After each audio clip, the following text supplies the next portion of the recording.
அன்புள்ள நண்பர்களே, உங்கள் காதுகளை கொஞ்சம் கூர்மையாக வச்சுக்கங்க. காட்டுக்குள்ளே ஒரு சின்ன துப்பாக்கி சத்தம் கேட்டால் கூட ஒரு விலங்கோட உயிர் போயிடுச்சின்னு அர்த்தம்.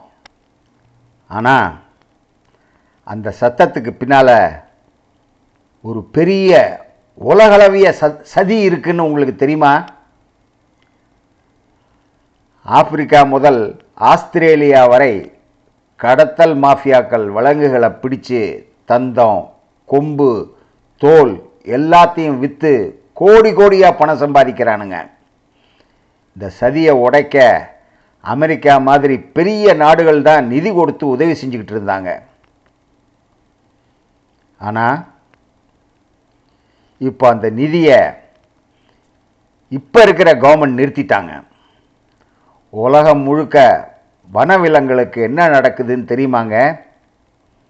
அதுதான் இன்னைக்கு நம்ம யூடியூப் கதை. 2019 ஆப்பிரிக்காவில் உள்ள மலாவின்னு ஒரு நாட்டில் ஒரு அதிசயம் நடந்துச்சுங்க. பல வருஷங்களா லின் சாங் அப்படிங்கிற ஒரு கும்பல், சீன கடத்தல் கும்பலுங்க, எலிஃபண்ட் தந்தம், ரைனோ கொம்பு, பேங்குலினோட அலகு, ஹிப்போவோட பல்லு எல்லாத்தையும் விடாமல் கடத்தி விற்றுக்கிட்டே இருந்திருக்கானுங்க. ஆனால் அந்த சீன கடத்தல் கும்பலை மலாவி போலீஸு பிடிச்சிட்டாங்க. இனிமே தாங்க இந்த கதை சூடு பிடிக்க போகுது. டஜன் கணக்கான லின்சாங் சீன கும்பல் 18 மாதத்துலேருந்து 14 வருஷம் வரை சிறை தண்டனை அனுபவிக்கிறாங்க. இப்போது இது அந்த நாட்டுக்கு ஒரு பெரிய வெற்றிங்க. ஏன்னா அந்த வெற்றிக்கு பின்னால் ஒரு பெரிய ரகசியம் இருந்ததுங்க. அந்த ரகசியம் என்னென்ன? USAID, fish and wild life service, INL மாதிரி அமெரிக்க அமைப்புகள் நிதி கொடுத்துருக்காங்க. இந்த USAID, fish and wild life service, INL நிதியால் தான் போலீஸ் அதிகாரிகள், நீதிமன்ற judge, customs department, forest officers எல்லாருக்கும் ட்ரைனிங் வழங்கி வனக்குற்றங்களை அடக்கிற திறமையோட எல்லாரையும் ஆக்குனாங்க. ஆனாங்க சில வருஷத்துலேயே இந்த ட்ரம்ப் அரசாங்கம் அந்த நிதியை நிறுத்திடுச்சுங்க. வெளிநாடுகளுக்கு பணம் வீணாக்க முடியாதுன்னு சொல்லி USAIDயே உச்சிப்படலை போட்டிருக்காங்க அப்படின்னு சொல்லி எலான் மஸ்க் கூட ஜோக்கு பண்ணினாராங்க.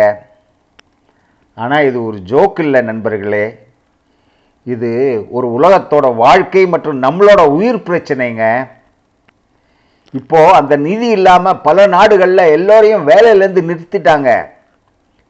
டன்சானியாவில் அப்போன்னு ஒரு NGO இருக்குங்க. ஒரு பெரிய என்ன ஆச்சரியம் என்ன, எலிகளை பயிற்சி கொடுத்து விமான நிலையம், துறைமுகம் எல்லாத்துலேயும் நுகர்ச்சி மூலமாக கடத்தல் பொருளை கண்டுபிடிச்சிருக்கானுங்க. இதை நான் முன்னாலேயே ஒரு யூடியூப் நிகழ்ச்சியில் பண்ணியிருக்கேங்க. நீங்கள் அதையும் முடிஞ்சால் பாருங்கள், ரொம்ப இன்ட்ரெஸ்டிங்காக இருக்குங்க. அந்த ராட்டுகள் ஃபாரஸ்ட் டிபார்ட்மெண்ட்டுக்கு, கஸ்டம் டிபார்ட்மெண்ட்டுக்கு உயிர் துணையாக இருந்துச்சுங்க. ஆனால் மார்ச் மாதம் USAID நிதியை நிறுத்திட்டாங்க. அந்த சுண்டலிகளுக்கும் வேலை போச்சு, பாதி பேர்.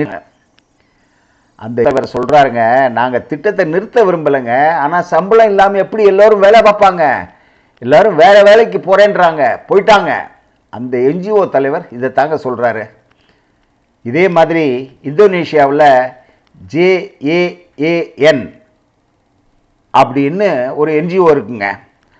அவங்க நாய்களை பயிற்சி கொடுத்து கடலோர துறைமுகங்களில் பேங்குலின், குரங்கு, காட்டுப்பூனை மாதிரி விலங்குகள் கடத்தப்படுறத கண்டுபிடிக்கிறாங்க.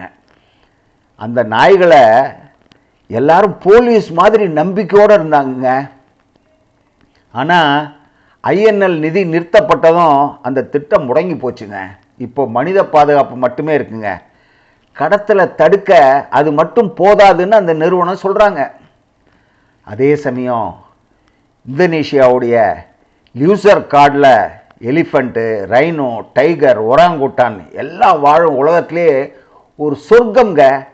அந்த ஃபாரஸ்ட் ரேஞ்சர்கள், கஸ்டம்ஸ் ஆஃபீஸர்ஸு போச்சிங் கும்பல்களை தடுக்க முடியாமல் ரொம்ப கஷ்டப்படுறாங்க. அங்குள்ள உயிரியல் நிபுணர் ஒருத்தர் ரூடி புட்ரா அப்படின்றவர் சொல்கிறாருங்க, நிதி கிடைக்கலன்னா அந்த காட்டு விலங்குகள் ரொம்ப நாள் உயிரோடு இருக்கிறதுக்கு வாய்ப்பே இல்லைங்க, கடத்தல்காரங்க எல்லாத்தையும் கடத்தி கொண்டுருவானுங்க அப்படின்னு சொல்கிறார். இதே மாதிரி தாய்லாண்டில் WCSன்னு ஒரு அமைப்பு இருக்குங்க. அமெரிக்க நிதியால் ஃபாரஸ்ட் ரேஞ்சர்களுக்கு ட்ரைனிங் கொடுத்துருக்கானுங்க. அதனால தாங்க இண்டோ சைனீஸ் டைகர் அப்படிங்கிற ஒரு டைகர் இனம் இன்றைக்கும் அதிகமாக ஆரம்பிச்சுது. ஆனால் இப்போ நிதி ஸ்டாப் பண்ணிட்டாங்க. ஃபாரஸ்ட் ரேஞ்சர்கள் ரொம்பவே மனசு உடைஞ்சு போயிட்டாங்க. இனி யார் இந்த அப்பாவி மிருகங்களை கடத்தல் கும்பல்கிட்டருந்து காப்பாற்றுவாங்கன்னு அவங்களே கஷ்டப்படுறாங்க. மலாவியில் கூட அதே கதை தாங்க. கசுங்கு நேஷ்னல் பார்க்கில் 350 எலிஃபண்ட்டுங்க. அதை காக்க 90 ஃபாரஸ்ட் ரேஞ்சர்கள் இருந்தாங்க. அவங்களுக்கு பயிற்சி கொடுத்த IFEW அப்படிங்கிற அவங்க நிதியை நிறுத்திட்டாங்க. இப்போது அந்த எலிஃபண்ட்டுகள் போச்சர்களோட அடுத்த இலக்குங்க.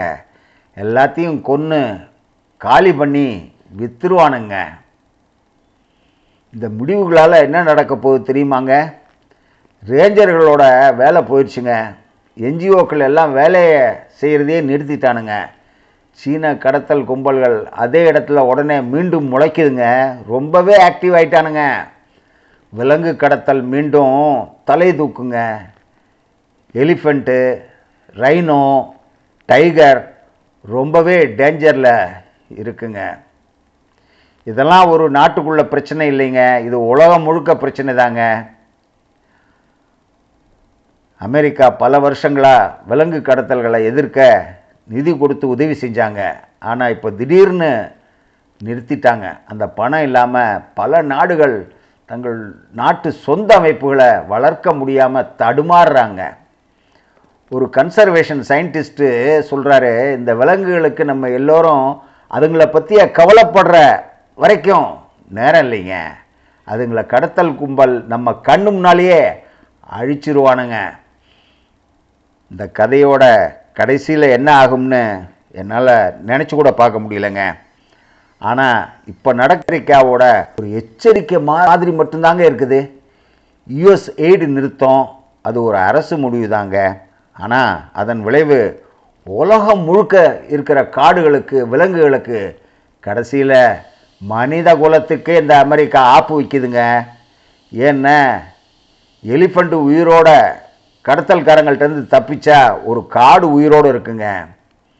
உலகம் முழுக்க ஒரு பேங்குலின் வாழ்ந்தா ஒரு ஈக்கோசிஸ்டம் முழுதும் உயிரோடு இருக்குன்னு அர்த்தங்க.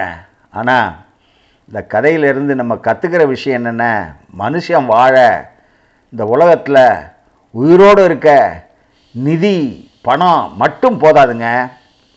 மனித நேயமும் விழிப்புணர்வும் தேவைங்க. நம்ம சூப்பர் படைப்பு, இந்த நேச்சரோட சூப்பர் படைப்பு இருக்குங்களா, ரொம்ப சீக்கிரம் நம்மளோட வாழ்க்கை முடியறதுக்குள்ளேயே இழக்க போகிறோம்னு ரொம்பவே கஷ்டமாக இருக்குங்க. நண்பர்களே, நாம் பார்த்தது ஒரு நிதி நிறுத்தத்தை மட்டும் இல்லைங்க. இந்த பூமி முழுக்க உயிர் சாவு போராட்டம் நடக்கிற கதைங்க. எங்கோ ஆப்பிரிக்காவில் ஒரு ரைனோ தப்பிச்சா அது நம்ம பூமிக்கு ஒரு உயிர் மூச்சுங்க. அந்த மூச்சு இப்போ தடுக்கப்படுதுங்க. ஆனால் நாம் செய்யக்கூடியது இன்னும் நிறைய இருக்குங்க. நாம் விழிப்புணர்வை பரப்பணுங்க. வனக்குற்றங்களை கண்டா புகார் அளிக்கணுங்க. விலங்குகள் பேச முடியாதுங்க, நாம் அதுக்காக பேசணுங்க. அதுதான் உண்மையான மனிதத்தன்மைங்க. நாம் வாழ்கிறதுக்கும் ஒரு அர்த்தம் இருக்குங்க. விலங்குகளை காக்கிறது மனிதனை காப்பாற்றுற மாதிரி தாங்க. அதனால் நீங்கள் விலங்குகளுக்காக குரல் கொடுக்கணுங்க. நன்றிங்க. அடுத்த ஒரு நிகழ்ச்சியில் சந்திப்போங்க. வணக்கம்.